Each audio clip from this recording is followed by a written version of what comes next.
అందరికీ నమస్కారం. Mastan 10th maths YouTube ఛానల్కి స్వాగతం, సుస్వాగతం. నా పేరు మస్తాన్ బాషా, ఆల్రెడీ తెలుసు మీకు. MSc mathematics, MPhil BEd. నేను మ్యాథమెటిక్స్ టీచర్ అయినప్పటికీ నాకు సోషల్ స్టడీస్ మీద ఎక్కువ ఇంట్రెస్ట్. ఆల్రెడీ కాంపిటేటివ్ ఎగ్జామ్స్కి అప్పుడంతా ప్రిపేర్ అయినాం కాబట్టి ఆ ఇంట్రెస్ట్ ఒకటి. తర్వాత నేను అబ్జర్వ్ చేసిన స్కూళ్ళల్లో సోషల్ స్టడీస్ పరంగా ముఖ్యంగా హిస్టరీ కానీ, జాగ్రఫీ కానీ చాలామంది విద్యార్థుల్లో ఏదో బట్టి పెడుతున్నారు, రాస్తున్నారు, ఊరికే మార్కులు వస్తున్నాయి. అవగాహన లేదు, చాలామందికి లేదు. సో ఎంతో కొంత అవగాహన కల్పించాలనే ఉద్దేశంతో నేను కష్టపడి మీకోసం చెప్తున్నా. దయచేసి వినండి, సబ్స్క్రైబ్ చేయండి, లైక్ చేయండి, షేర్ చేయండి, నన్ను ఎంకరేజ్ చేయండి. నేను మ్యాథ్సే కాదు, సోషల్ స్టడీస్ కూడా చెప్తానని చెప్పిన. సోషల్ కూడా హిస్టరీ కానీ, geography, economy, polity, that means civics, అవన్నీ. పాలిటీ అంటే సివిక్సే కదండి, అవి చెప్తాము. అన్ని సబ్జెక్టు మనం చెప్తాము. ఎంకరేజ్ చేస్తే సబ్స్క్రైబ్ చేయండి, వీలైనంత షేర్ చేయండి. Okay, thank you. సో మనం ఆల్రెడీ కొన్ని వీడియోస్ చేస్తాం సోషల్ స్టడీస్లో, దాన్ని కంటిన్యూ. సో సెకండ్ పార్ట్ అన్నమాట, differing strands within the movement, ఉద్యమం. నేను చెప్తాను, తెలుగులో చెప్తూ ఇంగ్లీష్ టెర్మినాలజీ వాడుతూ ఉంటాం, ఎందుకంటే ఇంట్రెస్ట్ వస్తుంది. ఉద్యమంలో విభిన్న వాదనలు, ఇది టాపిక్ అన్నమాట. మళ్ళీ ఏం ఉద్యమము అనేది మనం ఆల్రెడీ ఇంతకుముందు వీడియోస్ చెప్పినాం. సో 1921 సంవత్సరంలో మనకు సహాయ నిరాకరణ ఉద్యమం ఒకటి, సహాయ నిరాకరణ. నెక్స్ట్ ఖిలాఫత్. సహాయ నిరాకరణ అంటే నాన్ కోఆపరేషన్. దాంట్లో ఈజీగా ఉంచండి మీనింగ్, నాన్ కోఆపరేషన్. మేము కోఆపరేషన్ చేయము, సహాయ నిరాకరణ. నెక్స్ట్ ఖిలాఫత్. ఈ ఖిలాఫత్ అనేటువంటి మూమెంట్ గురించి ఆల్రెడీ చెప్పాం. ఖిలాఫత్ మూమెంట్ కూడా ఆల్రెడీ చెప్పినాం. ఈ 1921 సంవత్సరంలో ముఖ్యంగా సహాయ నిరాకరణ, ఖిలాఫత్ ఉద్యమాలు ఈ రెండు ఊపందుకున్నాయి. అప్పుడు మనకు మన కాంగ్రెస్ నాయకులు అయితేనేమి, నెక్స్ట్ స్థానిక నాయకులు అయితేనేమి స్వరాజ్యం అనేటువంటి పిలుపు ఇవ్వడం జరిగింది. స్వరాజ్యం అనేటువంటి భావన, స్వరాజ్యం, మన రాజ్యాన్ని మనమే పరిపాలించుకోవాలా, స్వరాజ్ అనేటువంటి ఈ భావన అనేది అందులో రావడము. స్వరాజ్యం అనే మాటకు రాజకీయ నాయకులు కానీ, లేదంటే పెద్దలు కానీ ఈ మాటకి ఎంత ఇంపార్టెన్స్ ఇచ్చారంటే, మన రాజ్యాన్ని మనమే పరిపాలించుకోవాలా అనేటువంటి స్వరాజ్యం అనేటువంటి పిలుపుకు పెద్ద ఎత్తున ప్రజలు స్పందించడం జరిగింది. ఒక ఉద్యమం లాగా మనకు స్వరాజ్యం అనే ఒక ఉద్యమం లాగా, ఈ మాట అనేది ఒక ఉద్యమం లాగా ప్రజల్లో ఒక ఐకమత్య భావన రావడానికి దోహదపడింది అన్నమాట. మరి ఈ మూమెంట్ ఎలా వచ్చింది, ఎలా ఇది ప్రజల మధ్య ఈ మూమెంట్ అనేది, అంటే ఉద్యమంలో ఒక్కొక్కరు వాదన ఒక రకంగా ఉంటుంది. అది మెయిన్ టాపిక్ ఇదే. ఉద్యమంలో విభిన్న వాదనలు, ఒక్కొక్కరు ఒక్కో విధంగా వాళ్ళు ఈ యొక్క మాటకు స్పందించడం జరిగింది. స్వరాజ్యం అనే మాటకు ఎవరైతే పిలిపించారో మన వాళ్ళు ఒక్కొక్క ప్రాంతంలో ఒక్కొక్క విధంగా, ఒక్కొక్క వర్గం వాళ్ళు ఆ స్వరాజ్యం అన్నమాట తీసుకోవడం జరిగింది. ఆ విధంగా ఉద్యమాలను బలోపేతం చేసుకున్నారు. ఏ విధంగా అనేది ఇక్కడ మనము నేర్చుకోవడం జరుగుతుంది. మరి ఇప్పుడు స్వరాజ్యం అనేటువంటి ఈ భావన ఒక్కొక్క విధంగా, ఒక్కొక్క ప్రాంతంలో ఒక్కొక్క విధంగా మనకు బలపడడం జరిగింది. అందుకే చెప్పాను టాపిక్ ఏంది, విభిన్న వాదనలు. ఒక పిలుపు ఇచ్చిన తర్వాత, ఒక ఉద్యమం స్టార్ట్ అయిన తర్వాత అందరిది ఒకే విధంగా ఉండదు కదా. ఒక్కొక్కరు ఒక్కో వాదనతో ఏకీభవిస్తూ ఉంటారు. అందరూ ఒకే వాదనతో ఏకీభవించడం చాలా కష్టం. సమాజంలో విభిన్న వర్గాలు ఉంటాయి, విభిన్న వర్గాలకు విభిన్న వాదనలు ఉంటాయి, అది మెయిన్. సో ఈ యొక్క పిలుపుకు ఉద్యమం రావడం జరిగింది. ఉద్యమం ఎలా జరిగింది? ఇప్పుడు ముఖ్యంగా మనకు ఇండియాలో ముఖ్యమైన ప్రాంతాలు ఏంటి? రెండు రకాలు మనం ఎక్కువ మాట్లాడతాం కదా. ఒకటి పట్టణ ప్రాంతాలు, దీన్ని అర్బన్ ఏరియాస్ అంటాం, సిటీస్ అన్నమాట.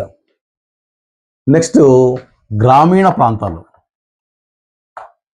Rural areas. నెక్స్ట్ గిరిజన రైతులు అంటాం, గిరిజన్స్.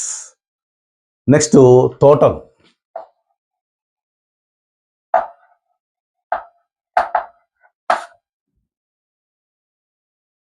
అంటే వీళ్ళు ఇచ్చిన పిలుపుకు గ్రామీణ ప్రాంతాల్లో ఉండేటువంటి ప్రజలు ఎలా స్పందించారు, పట్టణ ప్రాంతాలు అంటే నగరాలు, ఈ ప్రజలు ఎలా స్పందించారు. నెక్స్ట్ గిరిజన రైతులు అంటే గూడాళ్ళు, తర్వాత ఎక్కడో అడవుల్లో ఉండేటువంటి వాళ్ళు, ఫారెస్ట్లో ఉండేటువంటి వాళ్ళు ఎలా రియాక్ట్ అయ్యారు. అదేవిధంగా తోటలో ఉన్నటువంటి కూలీలు ఎలా రియాక్ట్ అయ్యారు. ఈ ఉద్యమాన్ని ఏ విధంగా, ఈ యొక్క పిలుపును, స్వరాజ్యం అనే పిలుపును ఏ విధంగా వాళ్ళు స్పందించారు, ఏ విధంగా ముందుకు తీసుకెళ్లారు అనేది మనము 4 రకాలుగా మనకు బుక్లో ఇవ్వడం జరిగింది. ఓకే, ఇప్పుడు నేను చెప్తాను చూడండి. కేవలం ఏపీ టెక్స్ట్ బుక్లో ఉన్నటువంటి మ్యాటర్ మాత్రం మీకు చెప్తున్నా. డీటెయిల్గా వెళ్ళాలంటే అది కాంపిటేటివ్. పోటీ పరీక్షలు చెప్పడం వేరు, అకాడమిక్ చెప్పడం వేరు. ఇది కేవలం అకాడమిక్ సిలబస్ మాత్రమే చెప్తున్నాను, పోటీ పరీక్షలకు కాదు. పోటీ పరీక్షలు చెప్తే ఒక్కొక్క టాపిక్ ఏం చేయాలా, డెప్త్గా వెళ్ళాలా. ఇన్డెప్త్గా వెళ్తే మనకేమవుతుంది, సిలబస్ ఇక్కడే ఉంటుంది, ఎక్కడికి పోదు. కాబట్టి మనం కేవలం మీకు ఎంతవరకు కావాలో అంతవరకే, 10th క్లాస్ వరకు కావాలో 10th క్లాస్ వరకు. బట్ అందరూ వినొచ్చు ఈ టాపిక్. సోషల్ స్టడీస్ టీచర్స్ కానీ, టెట్ రాసేవాళ్ళు కానీ, నెక్స్ట్ మీరు చెప్పాను గ్రూప్ 1 గ్రూప్ 2 లాంటి ప్రిపరేషన్స్ ఉన్నవాళ్ళు కానీ, నెక్స్ట్ 10th క్లాస్ పిల్లలు, 9th క్లాస్ పిల్లలు అందరూ ఈ టాపిక్ వినొచ్చు అన్నమాట. ఓకే, సో ఈ విధంగా మనము చూడండి, టెక్స్ట్ బుక్లు అంతా కల్పిస్తారు. మనం ఏం చేస్తామంటే ఇటు విడిగా రాసుకుంటే నీకు ఈజీ అయిపోతుంది ఐడెంటిఫికేషన్ ఎట్లా చేయాలా.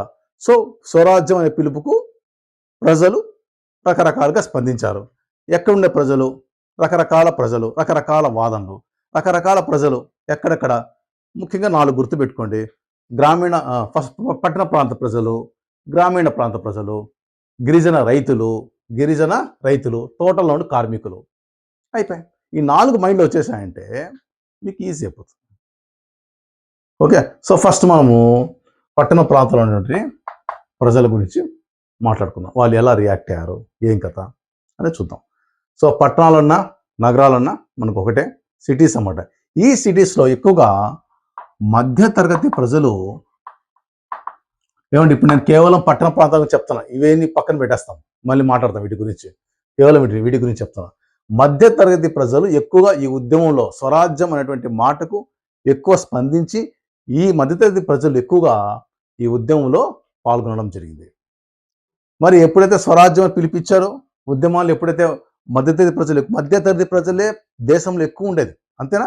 సో ఎక్కువ మంది ఉద్యమాన్ని స్పందించిన వెంటనే ఏం చేశారంటే స్కూల్స్లో, కాలేజెస్లో చదివేటువంటి పిల్లలు ఏం చేశారు, స్కూళ్ళలో ఉన్న విద్యార్థులు, కాలేజెస్లో చదివేటువంటి విద్యార్థులు అందరూ వాళ్ళ తరగతులను బహిష్కరించేశారు. ఎవరు పోలా, బాయ్కాట్ చేశారు. ఓకే, అదేవిధంగా ఉపాధ్యాయులు, టీచర్స్ ఏం చేశారంటే రాజీనామా చేశారు. టీచర్లు, హెచ్ఎంస్ అంతా, హెడ్ మాస్టర్లు అంటే ప్రధానోపాధ్యాయులు, టీచర్లు అంతా వాళ్ళ ఉద్యోగాలకు రాజీనామా చేశారు. చూడండి ఎంతగా వాళ్ళు ఎంతగా రియాక్ట్ అయ్యారు చూడండి. అటువంటప్పుడు ఆ టైంలో ఉద్యోగం రావడమే కష్టం. ఆ మూమెంట్లో వాళ్ళ ఉద్యోగాలను తృణప్రాయంగా రాజీనామా చేయడం జరిగింది అప్పుడు ఉండేటువంటి ప్రధానోపాధ్యాయులు, టీచర్లు, ఉపాధ్యాయులు. ఆ విధంగా స్పందించారు. అదేవిధంగా లాయర్స్ ఏం చేశారు, వాళ్ళ న్యాయవాది వృత్తిని బహిష్కరించారు. కోర్టులకు పోవడం మానేశారు. లాయర్ ప్రొఫెషన్ వదిలేశారు.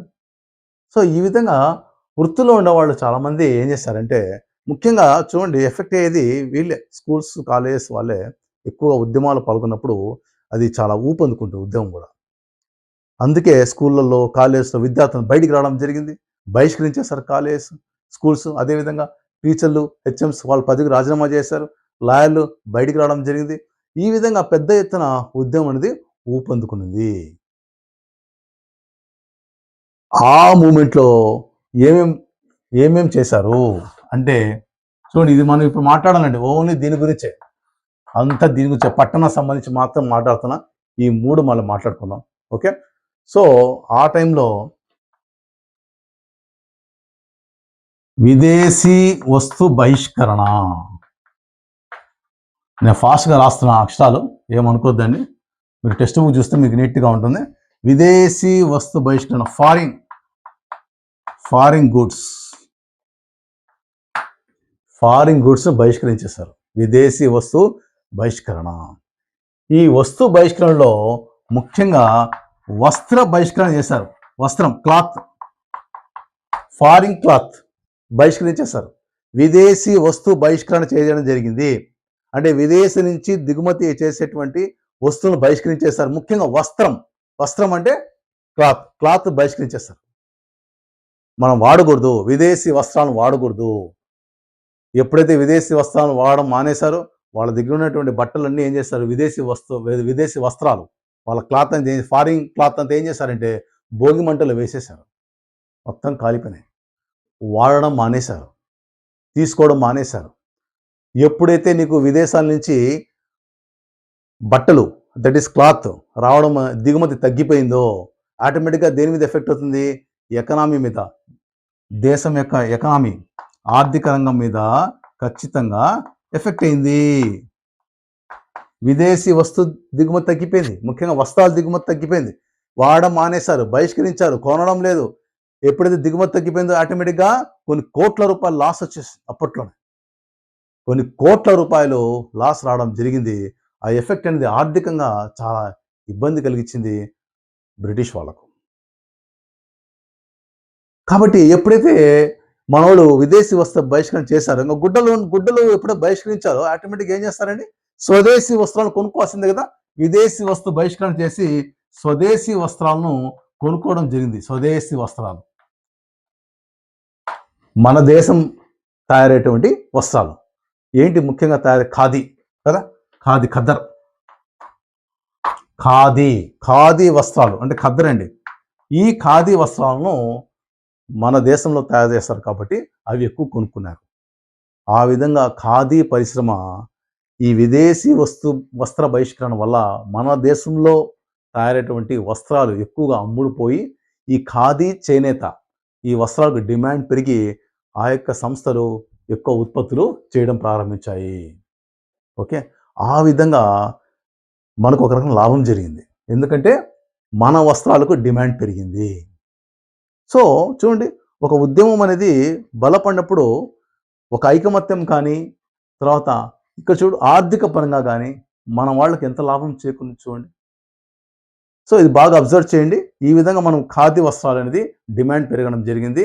ఓకే, తర్వాత ఈ ఉద్యమం బాగా బలపడే స్థాయిలో కాలక్రమేణా ఏమైందంటే బలపడుతూనే ఉంది. బలపడుతున్నప్పుడు కొన్ని చిన్న సమస్యలు మామూలుగా వస్తూ ఉంటాయి. కానీ ఇక్కడ సమస్య చిన్నదైనప్పటికీ మనం బాగా అబ్జర్వ్ చేసినట్టయితే ఇక్కడ ముఖ్యంగా గమనించాల్సిన విషయం, మన వస్త్రాలకేమో డిమాండ్ పెరిగింది. కానీ అదే విధంగా మీరు అబ్జర్వ్ చేసినట్టయితే మనకు మిల్లులు, క్లాత్ మిల్స్ అంటే బట్టల మిల్లు, ఫారిన్లో బట్టల మిల్లు తయారై వస్తూ ఉంటాయి. మిల్లుల నుంచి తయారైనటువంటి బట్టలు, అదేవిధంగా ఇక్కడ మనం తయారు చేసే బట్టలు, మనం స్వదేశీగా తయారు చేసే బట్టలు కాస్ట్ ఎక్కువ. మన ఖాదీ ఖద్దరు కాస్ట్ ఎక్కువ వాళ్ళ దాంతో పోలిస్తే, వాళ్ళ బట్టలతో పోలిస్తే మన ఖాదీ చేనేత వస్త్రాలు కాస్ట్ ఎక్కువ, ధర ఎక్కువ.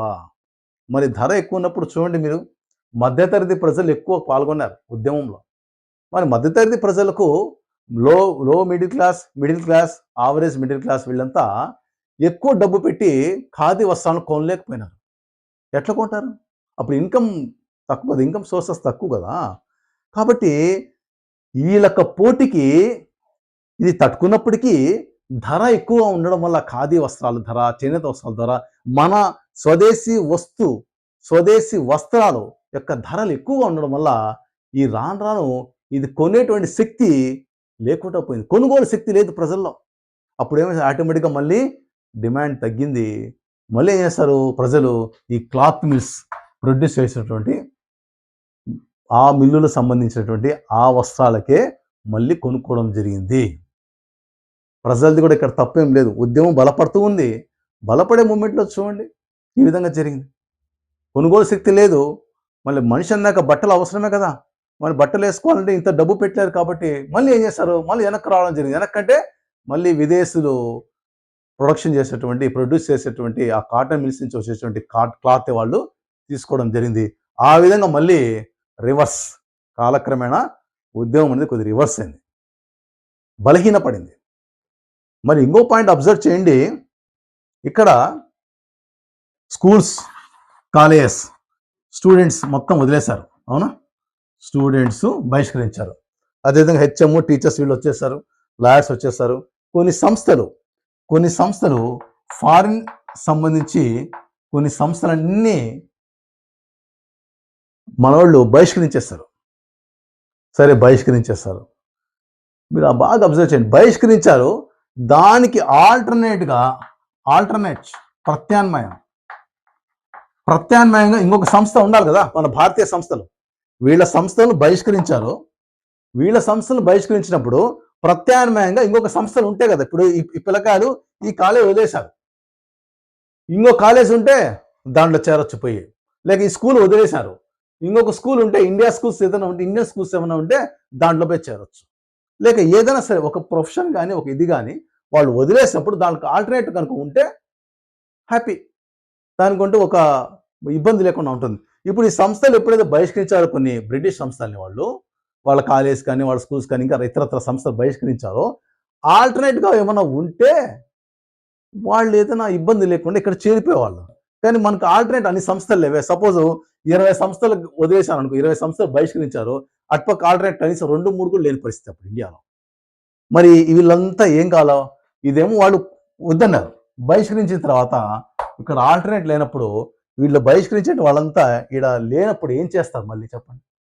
గతి లేదు, గత్యంతరం లేదు, ప్రత్యామ్నాయం లేదు.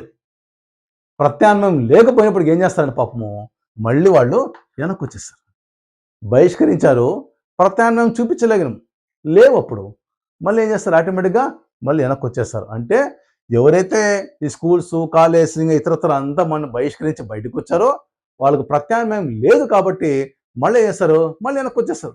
మళ్ళీ వాళ్ళ స్కూళ్ళలో వాళ్ళు చేరిపినారు, వాళ్ళ కాలేజ్లో వాళ్ళు చేరిపినారు, లాయర్స్ మళ్ళీ వాళ్ళ వృత్తి వాళ్ళు చేసుకున్నారు, మళ్ళీ రాజీనామాలు ఇచ్చిన మళ్ళీ వెనక్కు తీసుకున్నారు. ఇట్లా ఇదే కాదు, ప్రతి ప్రొఫెషన్లో ఎవరైతే బహిష్కరించారో సంస్థలని, బ్రిటిష్ సంస్థల్ని, విదేశీ సంస్థల్ని, ప్రత్యామ్నాయం లేదు కాబట్టి అందరూ మళ్ళీ వెనక్కి వచ్చేస్తారు. ఆ విధంగా ఉద్యమము బలహీనపడింది, కాలక్రమేణా బలహీనపడింది. ఓకే, సో ఇది. సో ఉద్యమం అని విభిన్న వాదనగా 4 రకాల వాదనలు చెప్తున్నాం. పట్టణ ప్రాంతాల్లో ఏ విధంగా జరిగింది, గ్రామీణ ప్రాంతాల్లో ఏ విధంగా జరిగింది అని చెప్తున్నాం. మిగతా 2 కూడా చెప్తాం. సో పట్టణ ప్రాంతాల్లో ఉద్యమం ఈ విధంగా బలపడింది, మళ్ళీ ఏమైంది? మళ్ళా బలహీనపడింది కాలక్రమేణా. ఈ విధంగా మనం పట్టణ ప్రాంతాల్లో జరిగేటువంటి ఉద్యమాన్ని ఈ విధంగా మనం చెప్పుకోవడం జరిగింది. ఓకేనా? పట్టణ ప్రాంతాల్లో అయిపోయింది ఇది. నెక్స్ట్ గ్రామీణ ప్రాంతాల్లో ఉద్యమం ఎలా బలపడింది అనేది ఇప్పుడు మనం నేర్చుకుంటాం. గ్రామీణ ప్రాంత రూరల్ ఏరియాస్. మరి చూడండి, గ్రామీణ ప్రాంతాల్లో ఎక్కువ ఎవరు ఉంటారు? మీకు ఆల్రెడీ తెలిసిన విషయం, రైతులు. దీన్ని మనకు పీసెంట్స్ అని వాడినాడు, ఫార్మర్స్, పీసెంట్స్. టెక్స్ట్ బుక్లో పీసెంట్స్ రైతులు. నెక్స్ట్ భూస్వాములు. ఈ 2 టర్మ్స్ గుర్తుపెట్టుకోండి, రైతులు, భూస్వాములు, ల్యాండ్ లార్డ్స్.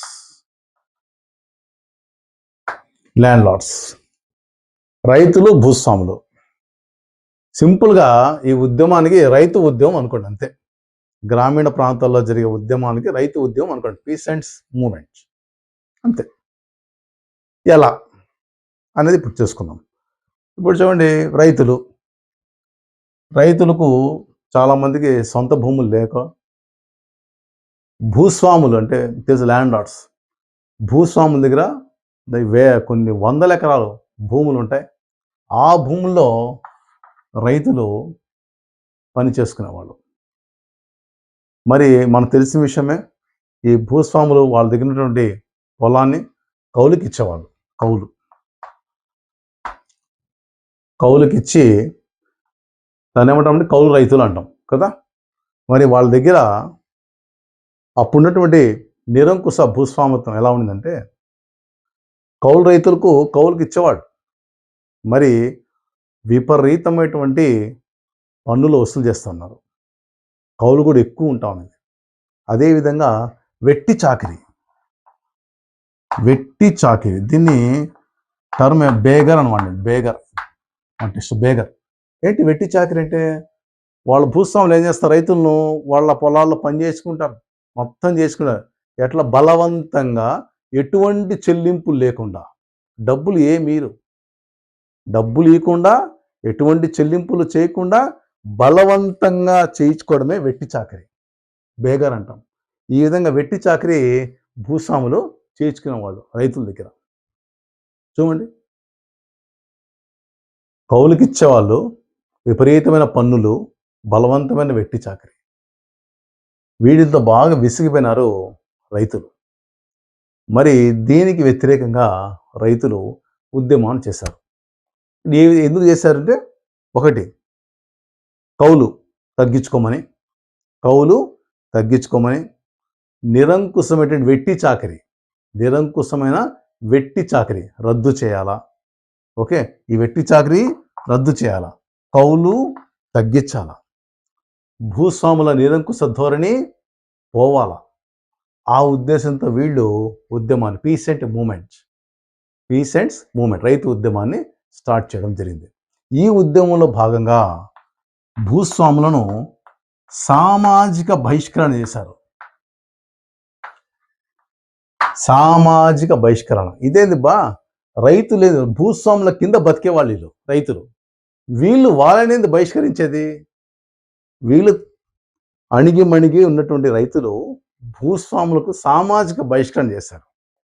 ఇది ఎట్లా అంటే, ఈ భూస్వాముల దగ్గర పనిచేసేటువంటి వాళ్ళలో, అంటే రైతుల కింద వీళ్ళు సామాజిక బహిష్కరణ ఎలా చేస్తారంటే, వాళ్ళు ఇళ్ళది పనిచేస్తూ ఉంటారు కదా, ఆ పనిచేసే వాళ్ళు ముఖ్యమైన వాళ్ళు ఎవరు? మంగలి, నాయి అంటాం, నాయి బ్రాహ్మణ, నాయి.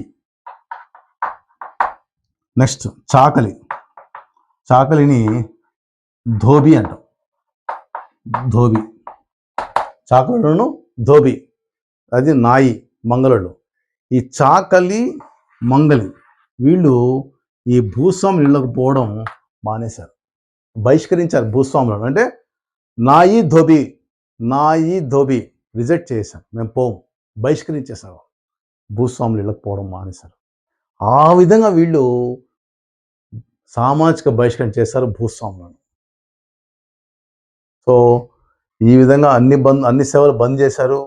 తర్వాత విపరీతంగా ఉద్యమం ఊపందుకునింది.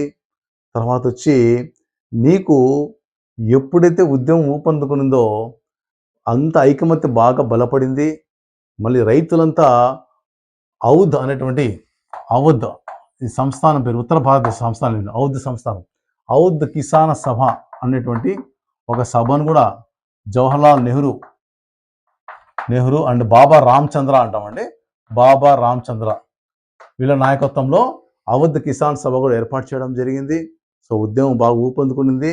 నెక్స్ట్ వచ్చి ఈ విధంగా రైతులు భూస్వాముల యొక్క నిరంకుశ ధోరణికి, వెట్టి చాకరికి, కౌలు పన్ను తగ్గించమని చెప్పడమే లక్ష్యంగా వీళ్ళు ఉద్యమం చేయడం జరిగింది. మరి దీంట్లో భాగంగా ఏమైందంటే, ఉద్యమము ఎప్పుడైతే కొంతమంది అసాంఘిక శక్తితో ప్రవేశిస్తారో ఉద్యమం అనేది వేరే విధంగా దారి మళ్తుంది, వేరే విధంగా దారి అట్ట మళ్ళింది. సో ఇదే అవకాశంగా తీసుకొని వీళ్ళు ఏం చేస్తారంటే, దుకాణదారులను, నెక్స్ట్ వచ్చి ల్యాండ్ లార్డ్స్ను, తర్వాత తాలూకాదారులను, ముఖ్యంగా దుకాణాలు, గోడౌన్స్ ఉంటేలా వీళ్ళు పోయి కొల్లగొట్టారు, దోచుకున్నారు.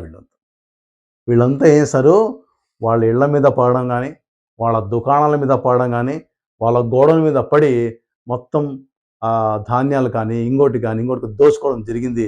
ఈ విధంగా ఉద్యమం ఏమైంది, దారి తప్పింది.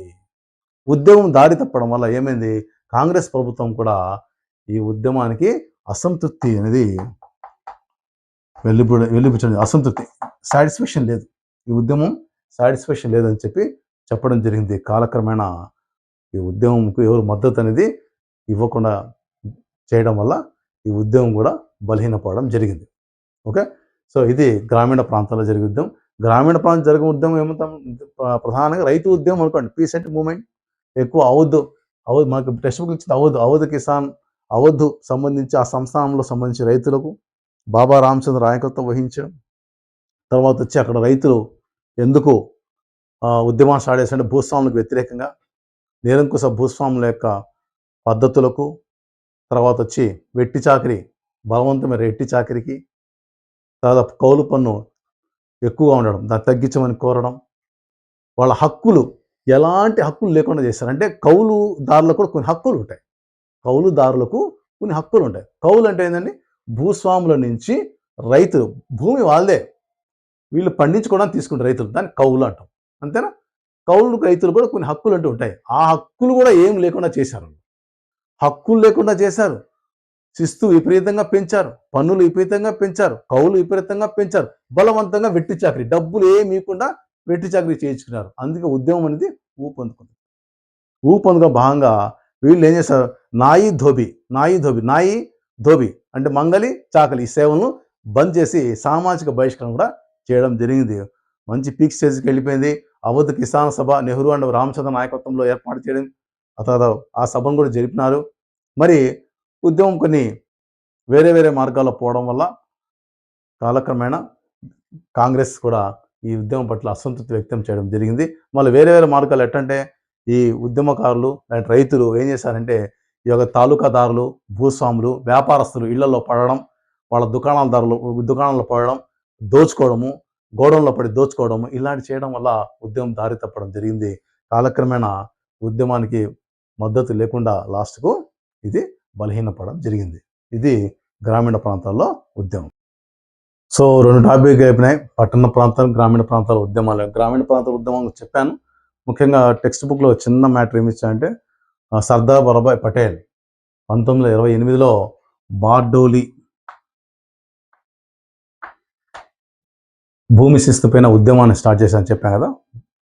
గుజరాత్ బార్డోలి సత్యాగ్రహాన్ని ఆయన ప్రారంభించి దానికి నాయకత్వం వహించాడు. 1928వ సంవత్సరం వల్లభాయ్ పటేల్ బార్డోలి భూమి శిస్తు మీద ఆ ఉద్యమానికి నాయకత్వం వహించింది వల్లభాయ్ పటేల్. ఇది గుర్తుపెట్టుకోండి, competitive exams very important. Bardoli భూమి శిస్తు ఉద్యమానికి నాయకత్వం వహించింది ఎవరు? సర్దార్ వల్లభాయ్ పటేల్ 1928 సంవత్సరంలో.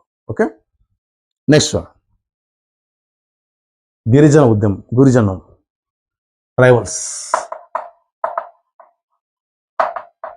Tribal peasants. మరి గిరిజనులు ఎక్కడ ఎక్కువ ఉంటారు? కొండ ప్రాంతాల్లో ఉంటారు. కొండ ప్రాంతాలు, అడవులు. సో అడవుల్లో, కొండ ప్రాంతాల్లో ఎక్కువ జీవిస్తూ ఉంటారు గిరిజనులు.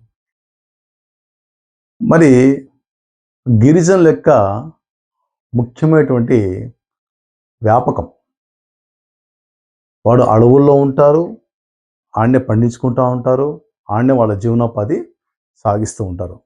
మరి ఇక్కడ చూసినట్టయితే వీళ్ళు వంట చెరుకు, ఫ్యూయల్ వుడ్ అంటాం ఇంగ్లీష్లో, ఫ్యూయల్ వంట చెరుకు. ఇప్పుడు కట్టెలు కానీ అవన్నీ మనకు కావాలంటే ఎక్కడికి పోవాలండి? అడవికి వెళ్ళాలి, అవునా? నెక్స్ట్ పండ్లు, ఫ్రూట్స్ కూడా ఎక్కడ వెళ్ళాలండి? ఫ్రూట్స్ కావాలా, కొనుక్కోవాలా, అమ్మాలా, ఇవన్నీ చేయాలంటే ఏం చేయాలండి? అడవికి వెళ్ళే తీసుకోవాలి ఫ్రూట్స్ కూడా. అదేవిధంగా నీకు ప్రతి విషయానికి అడవితో వాళ్లకు అనుసంధానం ఎక్కువ ఉంటుంది, ప్రతి విషయానికి. ఈ విధంగా వీళ్లకు అడవుల్లో ప్రవేశం లేకుండా చేశారు వలస ప్రభుత్వం, బ్రిటిష్ ప్రభుత్వం. ఫారెస్ట్లోకి ఎంట్రీ ఇవ్వలేదు. ఓకే, సో మనకు పళ్ళకు కానీ, తర్వాత వంట చెరుకు కానీ, తర్వాత వాళ్ళు మిగతా అడవిలో సంబంధించిన కార్యక్రమాలు ఏ ఉన్నా కూడా వాళ్ళ జీవనోపాధికి సంబంధించిన ప్రతి కార్యక్రమం అడవితోనే వాళ్ళకి అనుసంధానం. వాళ్ళ జీవనోపాధి అంతా అడవికి అనుసంధానం వాళ్ళు, అంతేనా? సో ఇదంతా వాళ్ళు ఏం చేస్తారంటే వలస ప్రభుత్వము వీళ్లకు, గిరిజనులకు ఫారెస్ట్లోకి ఎంట్రీ ఇవ్వలేదు, స్టాప్ చేశారు. అరే మా హక్కులు పోతున్నాయి, మేము ఎట్ట బతకాలా? మా జీవనోపాధి ఎట్లా? అడవిలో ప్రవేశం లేకపోతే మేము ఎట్ట బతకాలా? మా హక్కులు పోతున్నాయి, మా బతకడం పోతుంది, మా జీవనోపాధి పోతుంది, ఎట్లా తినాలా, ఏం చేయాలా అనేటువంటి ఇది వాళ్ళకు వచ్చి వీళ్ళు ఏం చేశారు, వలస ప్రభుత్వం అంటే బ్రిటిష్ ప్రభుత్వం మీద ఈ ట్రైబల్స్ గిరిజనులు తిరుగుబాటు చేశారు. సో ఇది మెయిన్ కాన్సెప్ట్. గిరిజన రైతుల్లో ఎందుకు తిరుగుబాటు వచ్చింది అంటే, వాళ్ళ అడవుల్లో వాళ్లను ప్రవేశం అనేది ఎప్పుడైతే లేకుండా చేశారో, నో ఎంట్రీ ఇన్ ఫారెస్ట్ ఎప్పుడైతే చేశారో ఆటోమేటిక్గా తిరుగుబాటు వచ్చింది. ఆ విధంగా గిరిజన రైతుల్లో ఉద్యమం స్టార్ట్ అయింది. మరి ఉద్యమానికి అప్పుడంతా గూడెం ప్రజలు అంటాం. గూడెం, ఈ పశ్చిమ గోదావరి, తూర్పుగోదావరి జిల్లాలో అవన్నీ గూడెం ప్రజలు అంటాం. అంటే అడవి ప్రాంతాలు, కొండ ప్రాంతాల్లో ఉన్నారు గూడెం ప్రజలు. ఈ గూడెం ప్రజల్లో ఉన్నటువంటి, అంటే ఇక్కడ చిన్న ఒక మాట వాడినాడు, ఎక్కువ కొద్దిగా ఈ మ్యాటర్లో మనకి ఏపీ సిలబస్లో ఎక్కువ ఈ ట్రైబల్స్ కింద ఒక చిన్న అట్లా లైన్ ఒకటి వదిలినాడు. ఈ గూడెం విషయంలో ఒక నాయకుని పేరు వదిలేసి మనం డీటెయిల్గా ఇవ్వలేదు, అటు స్టాప్ చేస్తారు. మీరు అంతవరకు నేర్చుకోండి చాలు. ఈ గూడెం ప్రజలు ఎప్పుడైతే తిరుగుబాటు చేశారో, మన ఆంధ్రప్రదేశ్లో గూడెం ప్రజలు తిరుగుబాటు చేశారు. ఈ తిరుగుబాటుకు నాయకత్వం వహించినారంటే అల్లూరి సీతారామరాజు.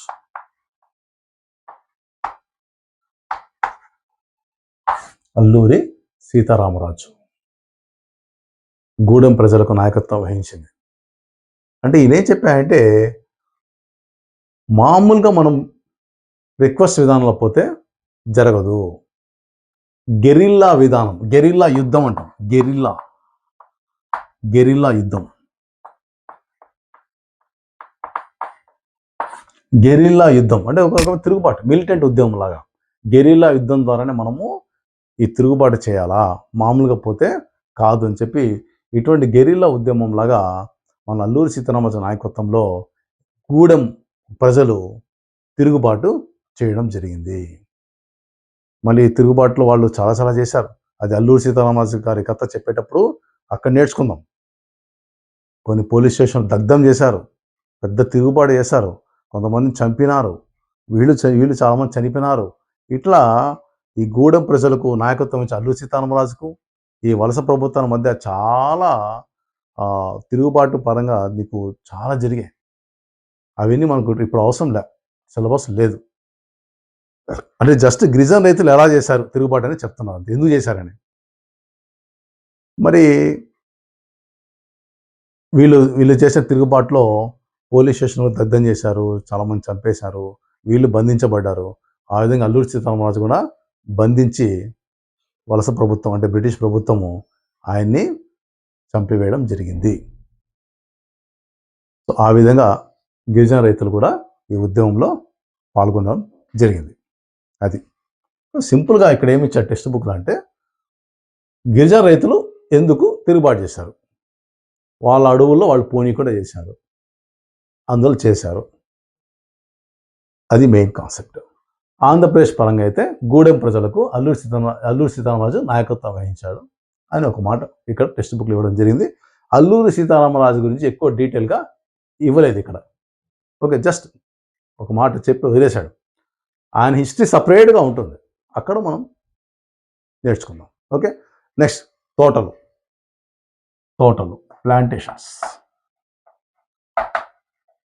ప్లాంటేషన్ లేబర్స్ లేక workers, plantation workers or labours. ఇప్పుడు తేయాకు తోటలు, కొన్ని రకాల కాఫీ తోటలు అస్సాంలో కదా, అవన్నీ ఉంటాయి. మరి అక్కడ వాళ్ళు స్వరాజ్యం అంటే ఏమనుకున్నారంటే స్వేచ్ఛగా తిరగడము. స్వరాజ్యం అంటే స్వేచ్ఛగా తిరగడము అనుకున్నారు. స్వేచ్ఛ, ఎక్కడికైనా పోవచ్చు, ఎక్కడైనా ఉండొచ్చు, ఏ విధంగా చేయొచ్చు అని. మరి ఆ పిలుపుకు వీళ్ళేమనుకున్నారంటే స్వేచ్ఛగా ఉండడం అంటే, ఇక్కడ తోటల్లో సంబంధించి ఒక immigration act, inland immigration act ఉంది. ఇన్లాండ్ ఇమిగ్రేషన్ యాక్ట్ దాని ప్రకారం ఏంటంటే, తోటల్లో పనిచేసే వాళ్ళు ప్లాంటేషన్స్ అంటాం కదండి, తోటలలో పనిచేసేటువంటి కార్మికులు వాళ్ళ తోటలను వదిలిపెట్టి బయటకు వెళ్ళకూడదు, అది వాళ్ళ చట్టం. ఇప్పుడు సపోజ్ తేయాకు తోటలో పనిచేస్తున్నారు. తేయాకు తోటలో పనిచేసే కార్మికులు వాళ్ళ తోటలు వదిలిపెట్టి బయటికి వెళ్ళకూడదంట ఆ చట్టం. మరి ఎప్పుడైతే స్వరాజ్యం మాట వినబడిందో స్వేచ్ఛగా తిరగాల, మేము కూడా బయటికి వెళ్ళిపోవాలా, ఈ తోటల నుంచి విముక్తి పొందాలా, ఈ లేబర్ నుంచి విముక్తి పొందాలా అని వాడు కూడా బయటికి పడారు. అక్కడ జరిగింది. మేము కూడా స్వేచ్ఛగా ఉండాలా, మేము బయటికి వెళ్తామని. కానీ చట్టం ఏం చెప్తుంది, వాళ్ళు బయటికి పోకూడదని చెప్తుంది.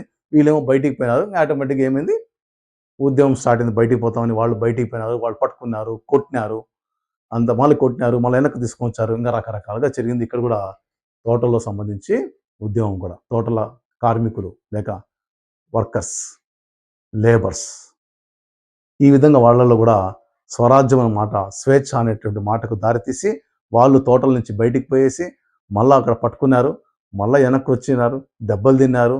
ఆ విధంగా ఉద్యమం కూడా ఊపందుకొని మళ్ళా అణిచివేయబడింది. పోలీసు వాళ్ళు పట్టుకొని కొట్టినారు.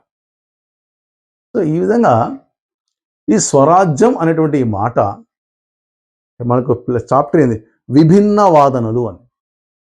విభిన్న చూడు, గ్రామీణ ప్రాంతాల్లో ఒక రకంగా పోయింది, పట్టణ ప్రాంతాల్లో ఒక రకంగా పోయింది, గిరిజన ప్రాంతాల్లో ఇంకో రకంగా వెళ్ళింది, తోటలు పెంపకం అక్కడ ఇంకో రకంగా వెళ్ళింది.